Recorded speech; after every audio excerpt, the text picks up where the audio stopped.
Welcome, everybody, to the Entrepreneur Dojo. I am so excited. I'm here with James Reneuf and our special guest, Dr. Mike Woo-Ming. And Dr. Mike is a legend in the internet marketing world, and I don't use that term loosely. He's been around for a long time. He's seen a lot of changes happen in internet marketing. And I had a great time just chatting with Dr. Mike at Funnel Hacking Live a couple years ago. And I thought, man, you know what? We need to bring this to the public. We need to bring Dr. Mike and his stories and his perspective on everything to the public. So I thought, man, who would be the best person to interview as our first interview? And that's Dr. Mike Woo-Ming. So welcome, Dr. Mike. You've definitely made an impression on me. So, no pressure, but let's make an impression on the audience too. And likewise, thanks, James. Thanks, Dave. I guess, if we're going to tell stories, I think this is a good time since I recently passed that half-century mark, so the memory isn't as good as it used to be as we get older. So maybe I can listen to this or watch this again on YouTube sometimes, so I remember some of these stories. But thanks again for having me. Absolutely, our pleasure. So I'm feeling like we're just going to make this like a hangout. Like we're just going to talk and chat, have a conversation about, tell us a little bit about your experience in online marketing. Maybe a little bit about how you got started and things like that. Sure. Yeah, it was a long time ago in this galaxy. But Dr. Mike, I am a real medical doctor. I went to medical school in Michigan and did some training in Mayo Clinic and practiced as a primary care doctor in San Diego, one of the suburbs here in San Diego. And just like many of us, although I was making good money as a doctor, I was substituting time for money. And at the time, just got out of residency training, got my first six-figure job as a doctor, bought a house, which in Southern California isn't the most cheapest place to go. I had two boys. One, my wife just had a baby, and my other son was about 2 or 3 years old. And, I was the bread earner. And, when I got my first paycheck, I was thinking, man, finally I'm going to get, that six-figure job. And I was like, look at my paycheck. And I almost went back to the human resources because I said, I think they're missing some numbers. Who's this FICA? Where are all these taxes? I know, Dave, you love Texas here in California. And despite that, I was still, I still love medicine, but I'm sure if you have a friend or a relative who's in medicine, there's a lot of issues with managed care and things like that. And a lot of doctors are unfortunately getting overworked and burning themselves out. And I was certainly one of them. Mm. And I was looking for other ways that I could develop passive income. I think you had a call on passive income recently, and that was entirely new to me. And I didn't know much about real estate. My dad had tinkered with network marketing, but I didn't think that was for me.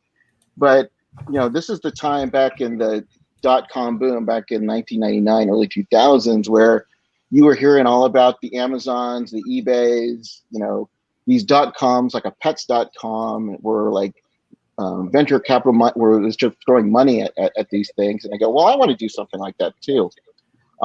So during my spare time, what I had is I was involved in an incubator down here in San Diego. It was a medical advice site that I learned to build myself. I learned HTML and just kind of figured it out, just being geeky and nerdy like that.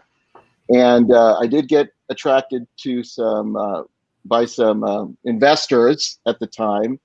And it was actually, I got noticed by a big website. You've heard of WebMD? Oh, yeah. Sure. Okay, yeah. Well, This wasn't WebMD, but it was like the third cousin to WebMD.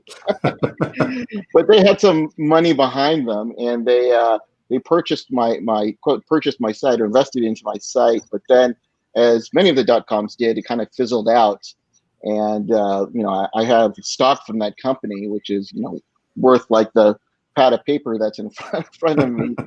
But To make a long story short, is I was trying to like monetize my website. So it was a medical advice site. It was where you could talk to a doctor and then you could get paid. If you wanted to talk to a specialist, it was $15. If you wanted to talk to a primary care doctor, which was me, you could pay $10. But I wanted to see what I could do to like monetize it. What could I do? And it was one of those things is you start going on Amazon. It's not the Amazon that it is today, but you go and look at books like, I didn't even know the term internet marketing. I was looking at business online, things like that. Right. And I ran into a book. It was called, a guy named Ken Evoy, if you guys remember back in the day. It was a Make My Site Sell. And it was like, it blew me away because like the book was like, it wasn't a regular book, it was an ebook.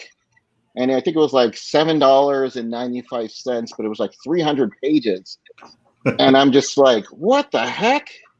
How can he afford it? Well, this is like 2001, 2002, right? So now we're used to Kindle books and things like that, but just like, I'm going to pay for a 300-page book, but I'm just going to read it on my computer. This is weird, but it's just one of those things you kind of fall into the rabbit hole, right? You kind of you find this book, and you find another book, and then somehow there's this concept where if you purchase somebody's book, you give them your name and your email address, and they give you like more chapters of the book. And apparently, I don't know if you guys know this, but there's these things called lists. You get on these people's lists. And I suddenly started getting a wealth of information about internet marketing. And one of them was an invitation to go to an internet marketing conference. So this is way back the day. It was a guy named Carl Galletti. Dave, you know him. James, you may know him. He had one of the first conferences on online marketing. And some of the names that were speaking there, it was actually one of the first times we were actually speaking. Guys like Ryan Dice, that was his first speaking engagement. Gosh, how young was he? How young was he at that time? Man. He looked about the same, 17, but he was really young. I think he just got out of the University of Texas, or maybe a couple years after that. And that's where I actually got to know some of the quote gurus there. And I remember he was nervous Well, we might have lost you for for a me second. to actually go to my conference. I'm still working as a doctor, 50 to 60 hours a week, and we get like travel time to go to like conferences, right? But usually it's medical conferences, right? As a doctor, so you can learn like the latest to help your patients. So I just said I'm going to a conference in Vegas, and I just let them decide what type of conference it was. But I guess you got your internet marketing conferences paid for. Well, I was dealing with some, mental issues too. So I guess there was some type of medical that was involved. But I still remember that it was at Treasure Island. It was for 4 days. And, if you've ever been to your first kind of conference in entrepreneurship, whether it be internet marketing, I was used to going to conferences where you go in and you have to sign up and, you sit in front of like 500 other doctors and somebody drones on. And this was like, I'm seeing these guys speaking, and you could just imagine what transition it was for me. It was just like a breakthrough. It wasn't at that conference, but that's when I got to learn. I went to another conference that was called the Big Seminar, and it was in San Francisco. A guy by the name of Armin Warren launched it, and because I was on this list, I was exposed to all these different gurus and products and things like that. And I wanted to see this one speaker in particular because I didn't know if this guy was legit or if this guy needed to be, when I actually met him, I didn't know if I needed to call the cops on this guy. It was this guy, like a surfer, and I'm from Southern California, so I know the kind of Southern California lifestyle. He was like black shirt and long hair, and sand was in the hair, and he comes up to me. You know, I'm a short guy. I'm like 5'6", 5'7". He's about 6 foot, and he says, "I go, are you Frank Kern?" He says, "Yeah, I'm Frank Kern." I said, "Oh, I'm just I want to hear about your teaching, and I came specifically to listen to you." And I don't know if he believed me or not, but you know, he's very, you know, Southern hospitality. He's from Macon, Georgia. Long story short, I got to know him really well, and we actually became good friends. And but if you guys don't know who Frank Kern is, he is probably, I think he bills himself as the highest paid internet marketing consultant these days. He was known for kind of being the surfer back then, but now he's, you know, more corporate now, and you know, I don't even recognize him. It's got a little more respectable. He's come a long way. Yeah, a lot more respectable. But for me, as someone who spent a lot of money and time on, you know, going not only college but going to medical school and, you know, residency training, and seeing a guy who looks like I literally, and he would admit it too. He looked like somebody who was like, I needed to give $1 to. You know, he's picking up on stage and just wowing us with the information that he was sharing, and then just things, the concepts like information products, and just, you know, finding your niche. And if you have something out there that people will pay for, information, then you know, there are people out there who want that information. And as a doctor, I get paid for giving information to each single patient, but creating a product where I can just put all the information, the knowledge in my head, put it in a product, whether it be back then an ebook, or now, I know, Dave, with your online courses and such, it's the definition of passive income. So yeah, I guess I'll kind of stop there. And I guess if that's what you wanted, but yeah, those are just some of the early days, those stories that I can share with you guys. I do remember Frank Kern getting on stage in flip-flops and, you know, shorts and long hair, and just it was just kind of funny because it's not what you expect at any kind of business conference, but yet he was real. That's the most important thing. It still is real, and you know, that was pretty fun. So tell us a little bit about, you know, what were some of your first products, or some of your first things you sold online? You know, how did that all come about? So one of the things that I did, and if you guys are listening to it, it's like, well, how did you kind of get involved? Is I hired these guys as mentors. I was in Frank's coaching club, and so he taught me a lot about information products. So the first products that I did were ebooks on health, and then I learned about the different methods that he taught us. One was a method called the underachiever method. You know, this typical Frank Kern, but it's basically where you go into a niche market and you ask like 50 to 100 questions about this particular niche. So the one that people always use is like dog training, right? So you find dog owners and you ask them 50 to 100 questions. You ask them like, what are the biggest questions you have about dog training? And then from those questions, you get somebody to find out the answers and to research that. So we all know about writing books. You know, I recently got my second book written, and it took me 15 years to actually write it. But back then, it was about creating these books, ebooks, basically where you were hiring freelance writers to provide the content for that. And instead of you being the writer, you're the publisher. And so the books that I had done were dog training. I had a lot of dog books, different breeds, a lot of stuff in health, like diabetic books, education books, books on how to save money on prescription medications, event planning. And then I was just going crazy. I was doing like private pilot training and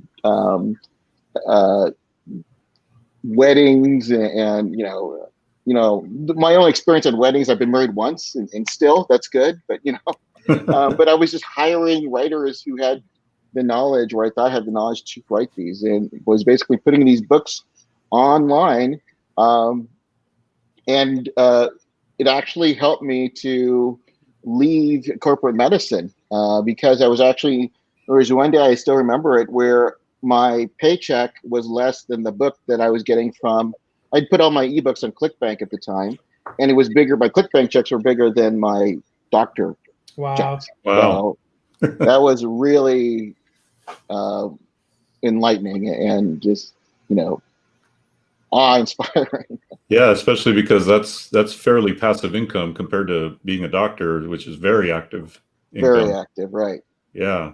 So did you have individual sites for each ebook that you were selling, or was it like a niche site business? Yeah, this is back, you're talking 2003 to 2010, maybe more. I mean, I still have some books that I have on Amazon as well, but in terms of like getting it out online, it was just websites because there was no Kindle program at the time. And this is back in the day where, gosh, I was just talking with my friend, we have a mutual friend, Gary Gill, and we were talking about the days of GoTo, and which was the precursor to AdWords. Yep. And it was 10 cents a click. And I remember buying for my diabetes, I was buying like diabetic diet for 10 cents a click.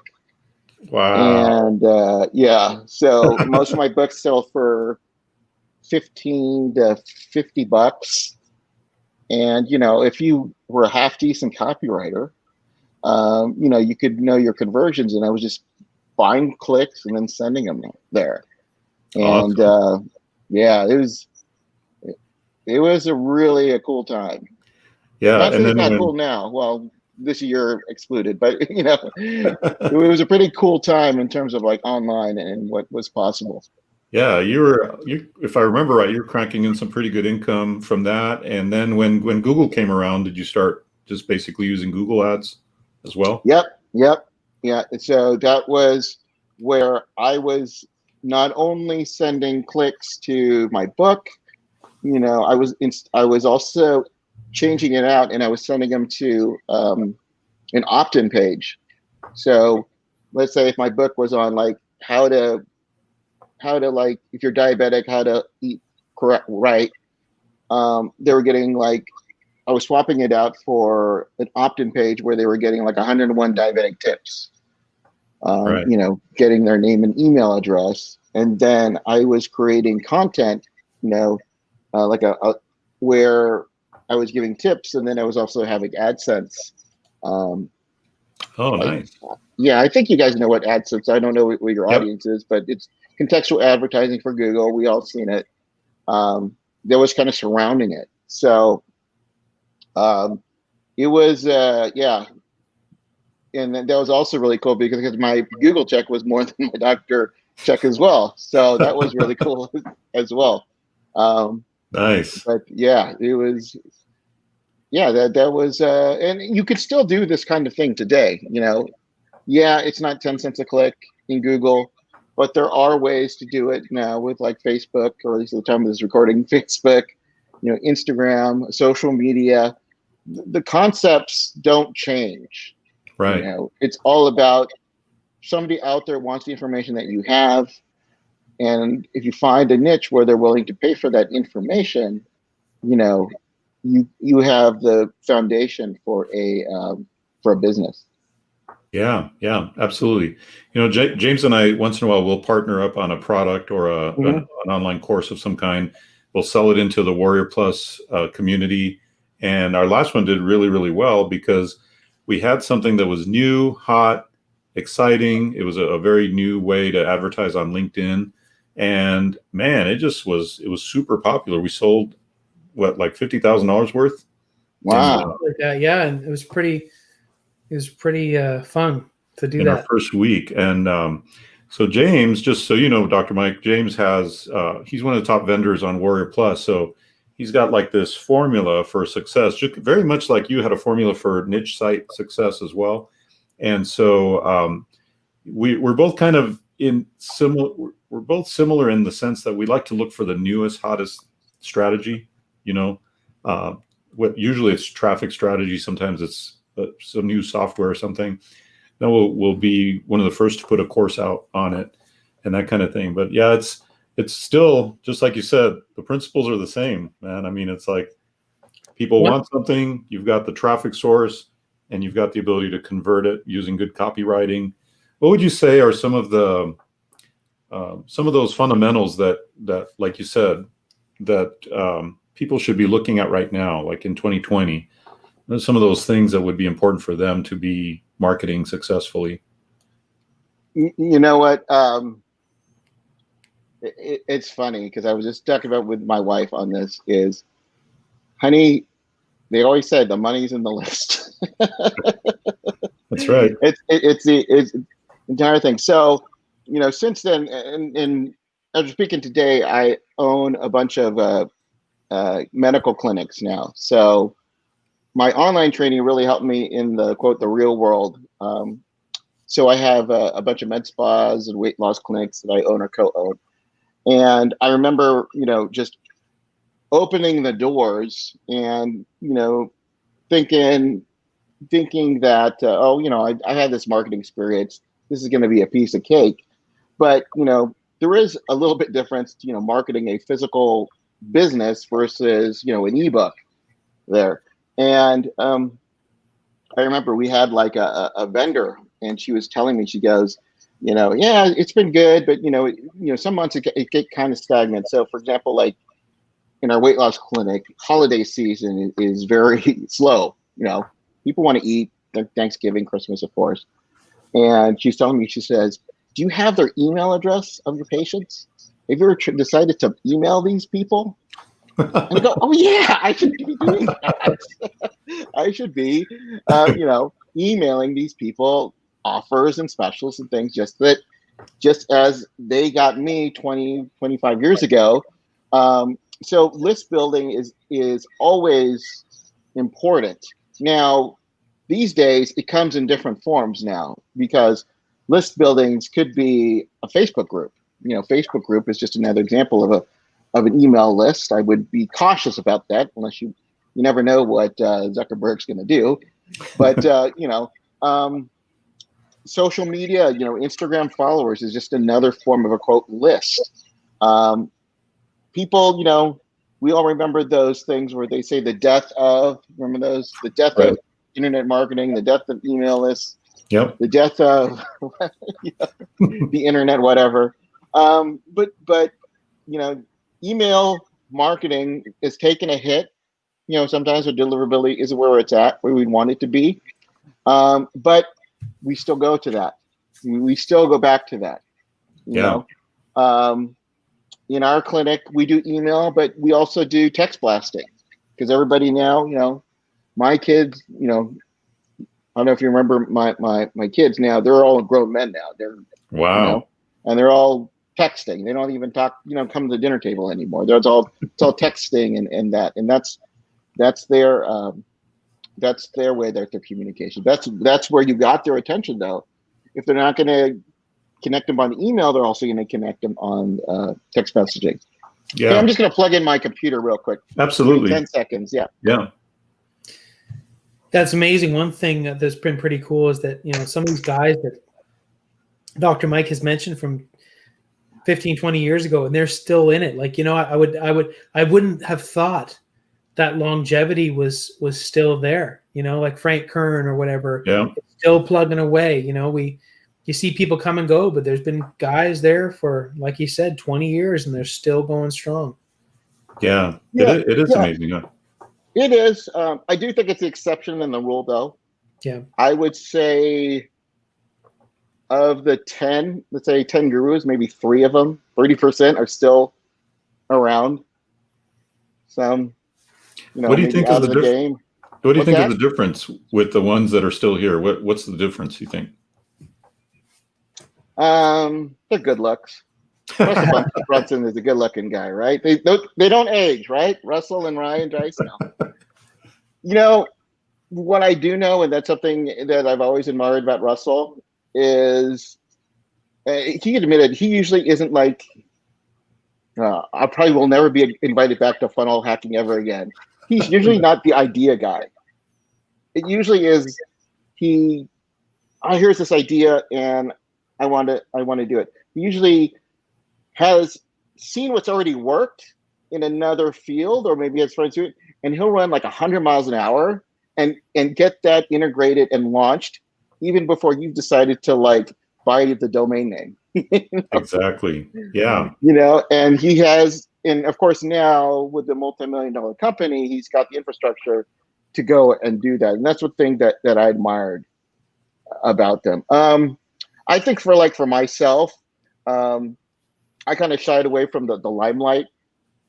I'm an introverted person. I don't like going on stage. I'm like speaking, but I'm not, fame is not something that I wanted. It's more about, income streams. So I don't have to work as hard and leaving a legacy for my kids. I think we have the elephant in the room is a lot of the stuff that people were selling were crappy products. Yep. And they don't have a shelf life, and I've seen that firsthand as well. So, and then I think there was I created this Facebook group, and it was called the OG Internet Marketers. It's around I think you're invited there, Dave. That's right. Yeah. But I think we kind of like found out like 2009, 2010 is where a lot of them just kind of like fell off. I think it was like the Google slap. Do you remember the Google slap where a lot of these sites were getting de-indexed? Yeah. And it was a lot harder. Obviously it's not 10 cents a click using AdWords or Google Ads, as they call it now. Also, I think, and this is something that I just thought of, I think in the era of social media, there's a lot more, quote, transparency. And a lot of people didn't want to be transparent because there it is something. I mean, you get pictures of your kids and such, and that's a lot to go out there. Yeah. I remember this one guru says, "I long for the days of the long, long copy, 25-page sales letter. Put the PS, put the screenshot of the the sales that they made, the picture of the guy in front of the rented Cessna jet." Right. We all remember those days. I know you're in the Warrior Forum.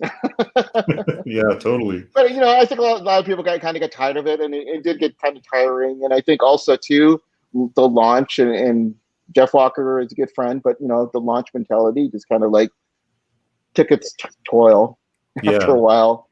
Yeah, launch after launch after launch, and nothing that was real sustainable for the long term. That's why I've always gravitated toward, hey, what can I do where I do some work now, but it keeps paying me, over and over and over again. Very similar to the niche side idea. I don't know if you remember, but when we talked, I mentioned that I had a bunch of niche websites in the pet industry also. You're right. And I didn't even know that. Yeah, and I had there was somebody in the Warrior Forum that was selling dog ebooks, PLR, private label rights. And so I bought all those and I just put up a niche site for each dog ebook and I started selling them that way. I don't remember if I did Google Ads. I probably did Google Ads. I know I did just regular SEO, but then I'd also bought this big website called Planet Pets that had like 3,400 pages of content, and it was like a fixer-upper website. So that allowed me to feed traffic over. I'm curious, Dr. Mike, about the crash and burn stories. You've got some amazing crash and burn stories of people who they're not in those 7. They're not in those 10 people that stuck around. You have any like those that you'd like to say, maybe without mentioning names or anything? You are getting me in trouble. You're getting me in trouble. So we won't give any names. What are you referring to? Is there one in particular story? Nothing in particular. I just feel like I remember you had so many great. They're fascinating because you can actually learn a lot from these crash and burns. The And one Mike, that I remember was the Rich Jerk and a couple other ones like that. Yeah. sorry, I just want to say, Mike, this isn't being recorded, so if you name drop, it's perfectly okay. Okay. Well, Alan says, no, I'm just kidding. No, a lot of it was, I did a lot of speaking. I spoke on stage. A good friend of mine is Harris Feldman, who was, if you guys know him, he was my manager. We had some 7-figure launches, with Joka is because we didn't have a lot of conference here in the internet marketing in the U.S. Around, I mean, back in the heyday, there was a lot, but then it started dying out 2009, 2010. It was called Pitch Fest. And he always joked that, yeah, Dr. Mark, he's really big overseas in Asia. So, which is true, because I spoke a lot in Asia and Australia, where, they said because they were like 5 or 10 years behind us, I guess, in the internet realm. I don't know what that means. But I saw a lot of people speaking on stage where they really did not, shocking. They did not have the audience best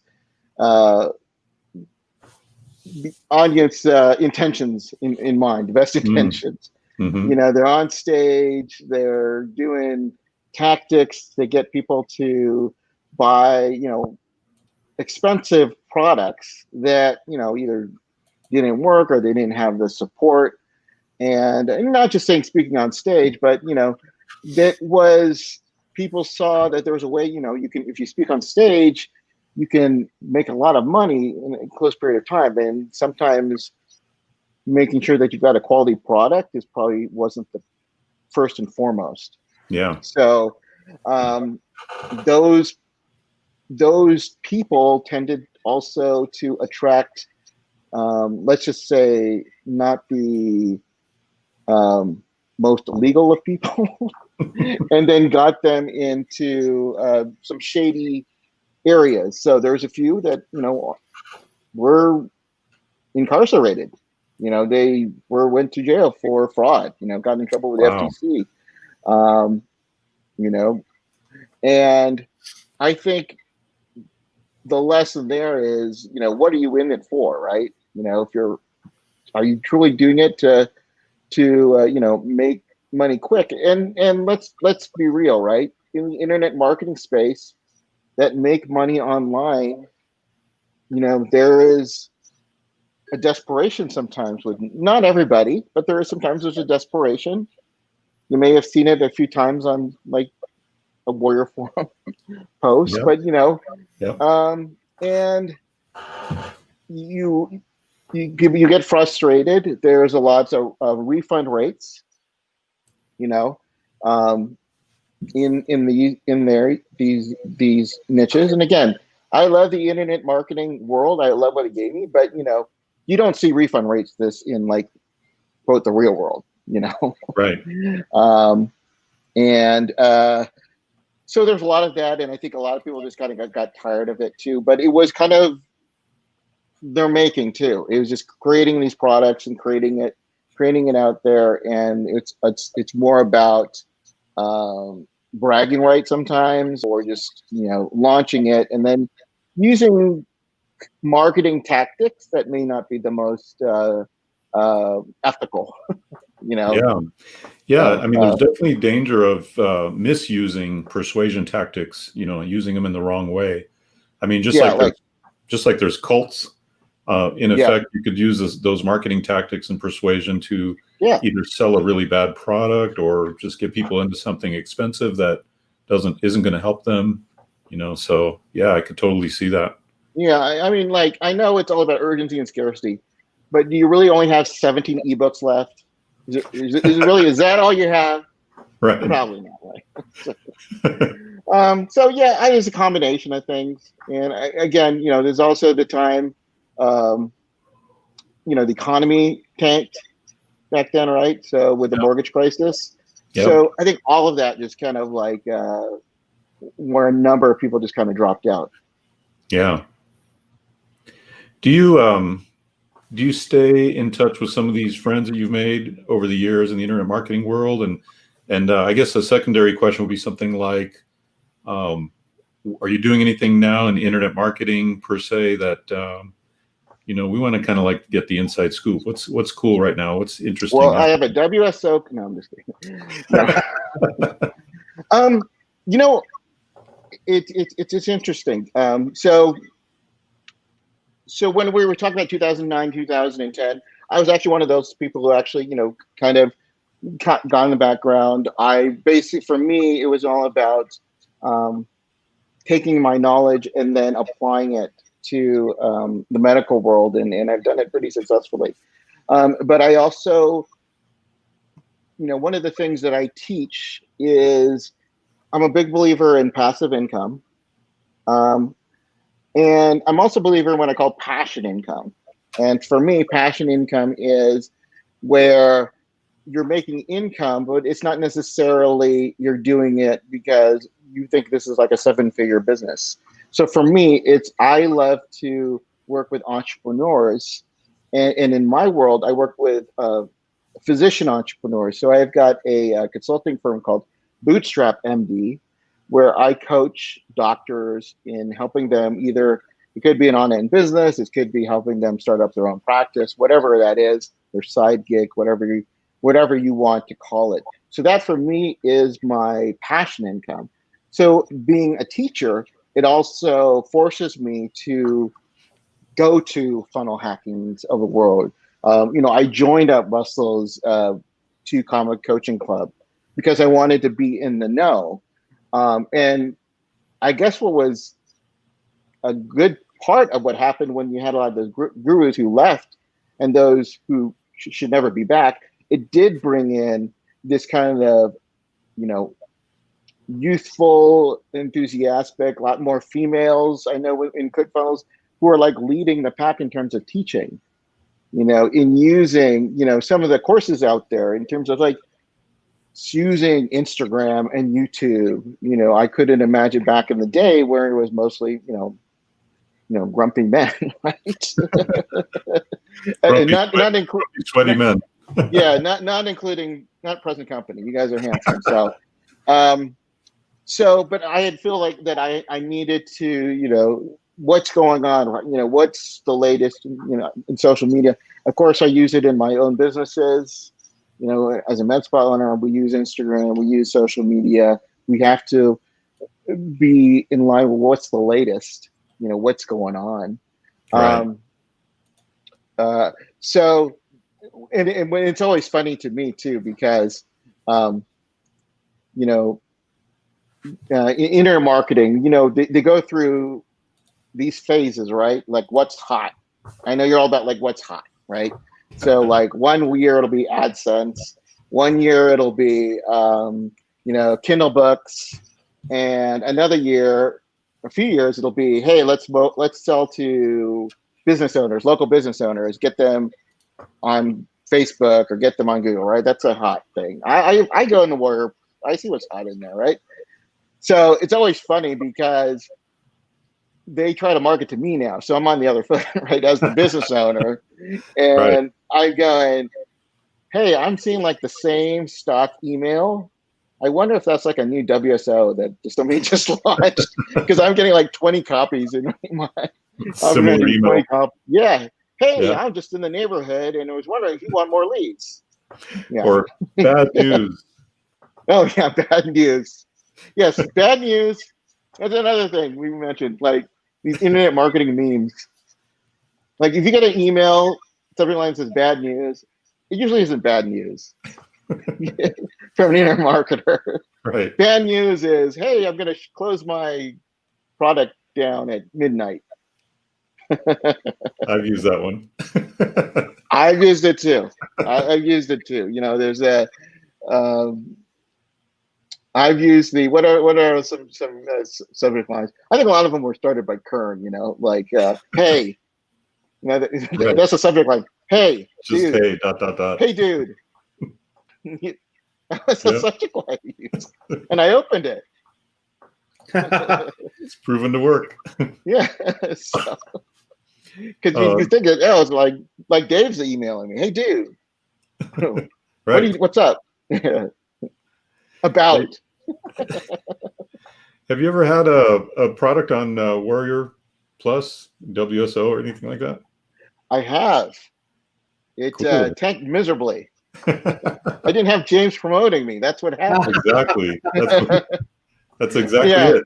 No, that's actually true, because I had probably 5 or 6 products on Warrior Yeah. Forum, and some did okay, but nothing like when I partnered up with James. So Yeah. I think, and this one was with, I had a partner at the time, and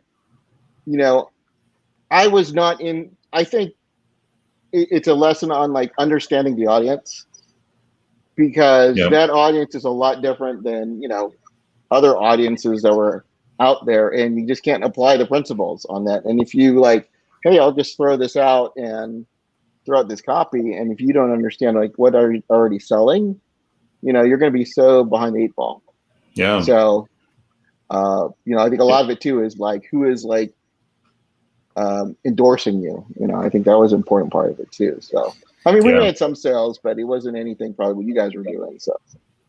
And Mike, you're an interesting guy for many reasons, but what I find interesting for you is, you put so much time and effort to become a doctor. I mean, we all understand, there's a ton involved with that, and then you kind of, okay, all that, I'm going to go into something new, and then you crush that, and then you went. Now you still have your passion products, but you're in the medical field still. Do you find kind of a give and take there? Like, do you think that maybe there's a day that you're kind of, well, I'm going to go deeper into marketing again? Like, does that ever hit you? Almost every day I say that. So when I left medicine, I thought I was going to be retired. And the thing about it is, what they don't tell you about retirement is it actually can get pretty boring. Sometimes. I mean, we're definitely in a position, financially we're okay. But one of the reasons that I got back into medicine is I was actually coaching doctors at the time, and one of my doctor students said, "Hey, Mike, I'm going to have to pause the coaching because she was in Austin, and the Texas Medical Board says if you don't start seeing patients, you could lose your license." And or you would have to go back to a retraining for medical school, and hey, you will have to pay for that. And other than working with hypochondriac internet marketers, I had been doing a lot of medicine back in the day. So I didn't want to lose my license. Obviously, as James said, I spent a lot of time and money trying to get it there. But I did. I worked for somebody, like the first time in like 6 weeks, just to like actively keep my license up. And like after an hour, I was like done. I can't work for anybody anymore. And so the reason why I started up my own clinic is because, as being an entrepreneur is, once you're an entrepreneur, you'll always be an entrepreneur. And you'll do whatever you can to be your own boss and just be, I joke that I'm unemployable. And so I just basically was able to take what I learned and then built that up. And I do think, if you're in online marketing, once you realize that you do have skills that you can use in the real world, you can crush it. I mean, the marketing that we use, and hopefully my competitors aren't listening, is probably like 10%, what we could be doing, because I know what's going on in my competitors. I'm doing reverse engineering stuff. I understand like tactics about upselling and things like that. Gosh, I hope my patients aren't listening. But medicine was my first love. But there's always be time, just like as in anything you do, you'll have a patient, maybe they had weren't happy and put a bad review, and then I'll like complain to my assistant. So my assistant, her name is Jenny. She's been with me for 13 years. So she was Jenny and Michelle have been working for me for 13 years, and they were in the online marketing, and then they followed me over to the medicine side. Oh, So really? Jenny's my personal assistant, yeah, and Michelle's my office manager. And Jenny says, "Don't even think about going back." I am. And I go, "Oh, it's so easy sometimes," but it never really does. So I use it when I teach.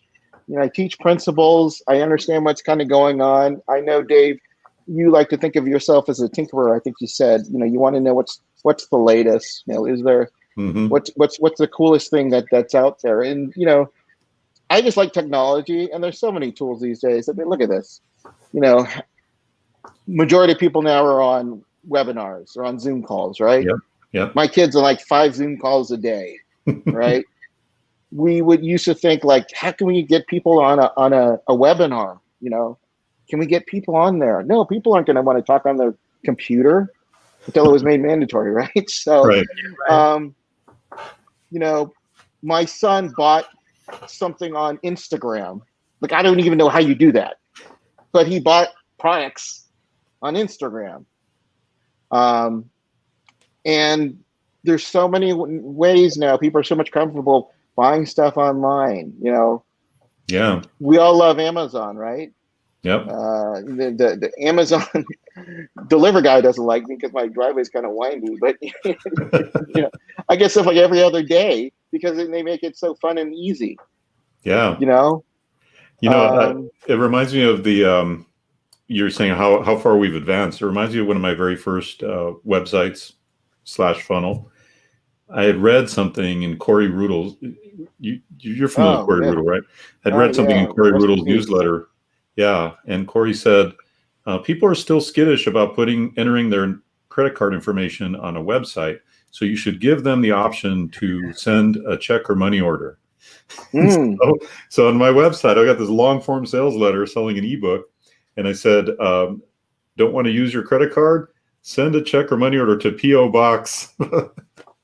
And I would get checks and money orders in the mail for an ebook, which is funny. Was actually, we didn't have time to talk about it, but my first online product was actually in the mid 90s.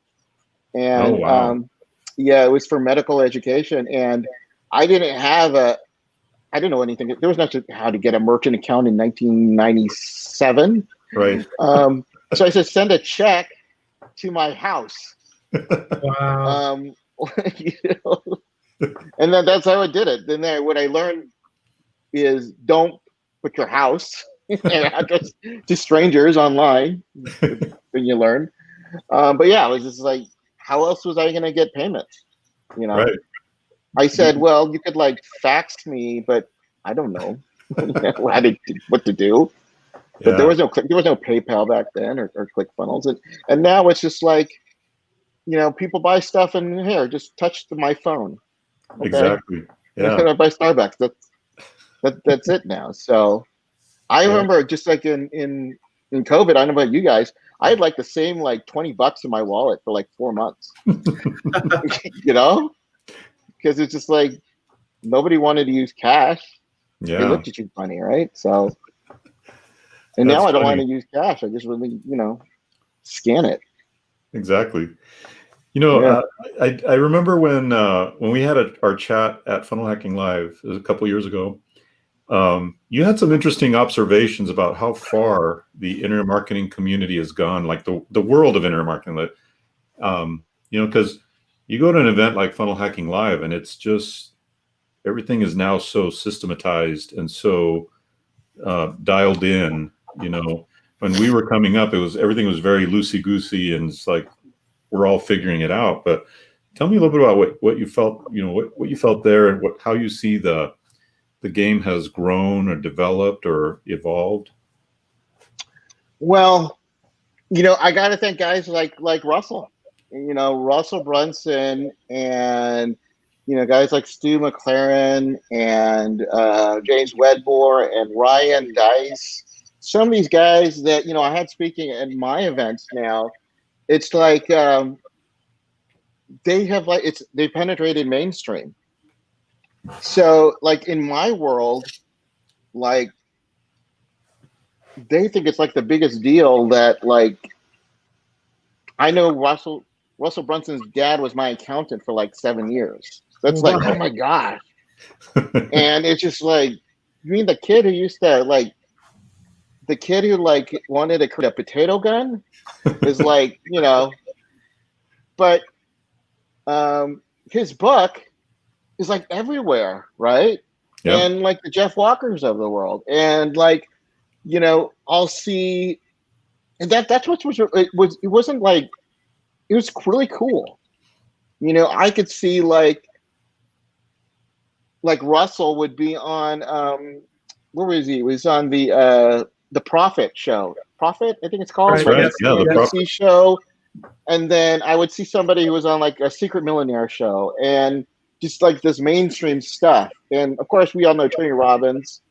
And just these things that we used to think like, you know, the internet marketing, we're kind of this weirdo group that's like we can't even talk about it.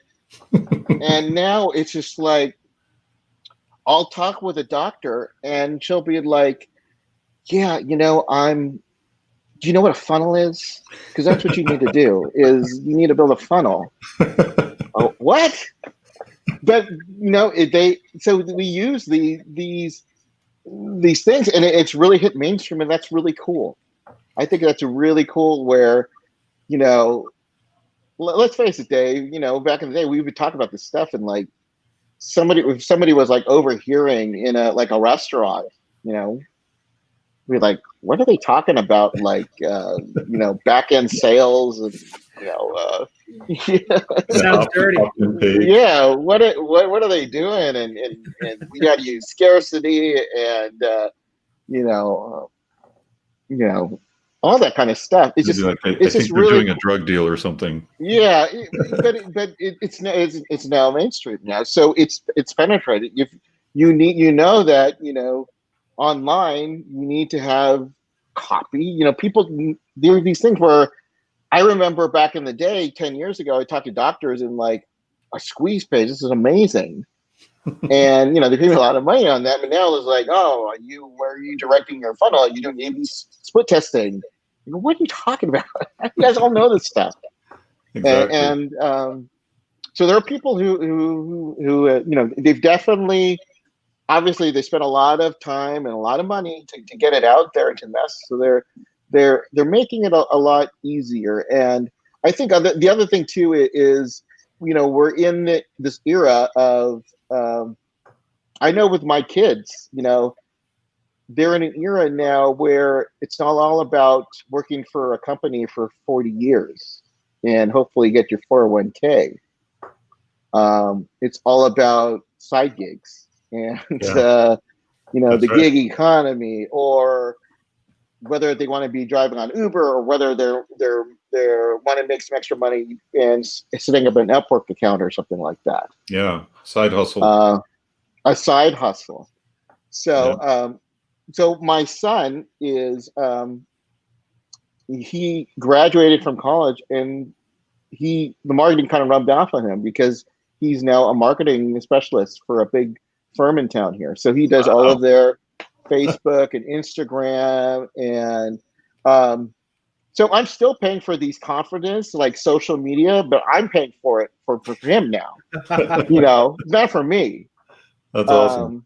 Yeah. And so it's cool. So the legitimacy of this, you know, I don't think we would have ever imagined, Dave, you know, like, hey, you know, like now these college kids are realizing that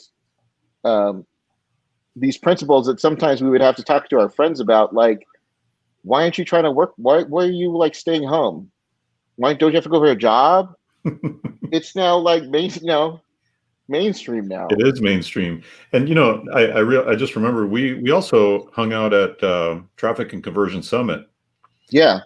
And I was amazed at how many young people were at that event, and also how corporatized that event had become. Yeah. When you go into the exhibit hall and you see, you know, I mean, there's full-blown companies, you know, just doing this aspect of internet marketing and that aspect of internet marketing. And I was like, this is amazing. It's like internet marketing has grown up, and become this Right. mature person, Yeah, and I hate to use, the Russell and comparing him with Ryan Dice and don't forget Perry Belcher and Roland Frazier, but they know their audience. So, James, I don't know if you've been to a traffic and conversion, but their audience is very corporate, and it's done intentionally. So they're looking for sponsorships from, big app companies, big email marketing companies. They want to get, their audience is not, you have entrepreneurs, but it's mostly like someone like my son. It's a marketing employee who's doing marketing for some big company. Yep. And finding out what's the latest and greatest, what can I get to do to get my advantage. Where Right. Russell, it's all about entrepreneurship. They have it on their sleeve, right? Yeah. And so it's just not one is right or one is wrong. They've built, they built big empires because of it. Yeah. And it's interesting to see how they split off, because they came from the same world.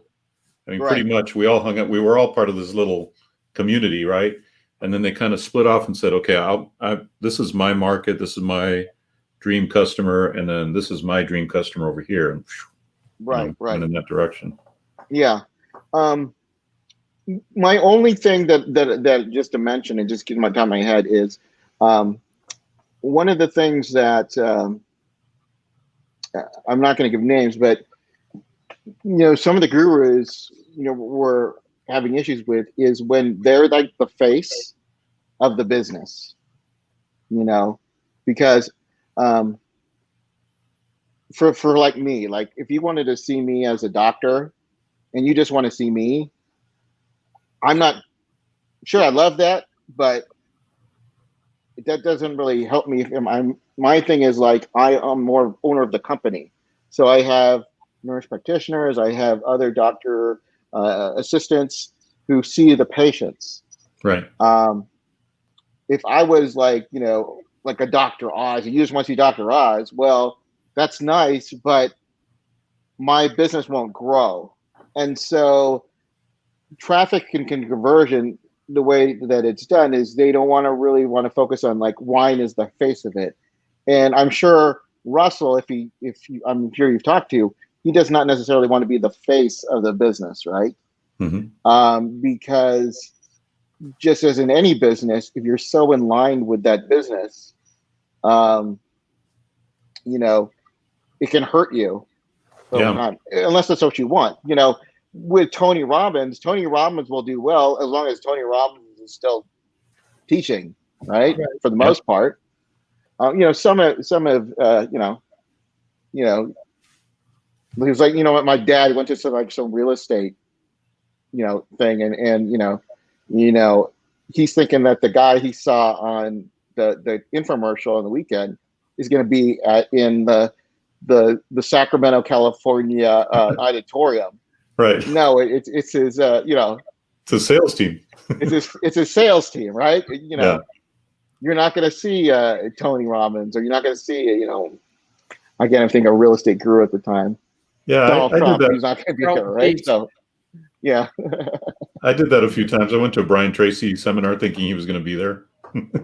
Yeah, but that's why ClickFunnels is the product, right? So it's more about that's more of the product. Yeah. And so I think that was a lot of one of the other things where a lot of the gurus were having issues. It's like, man, I'm the face of this, and like, I do not necessarily want to be the face of this business.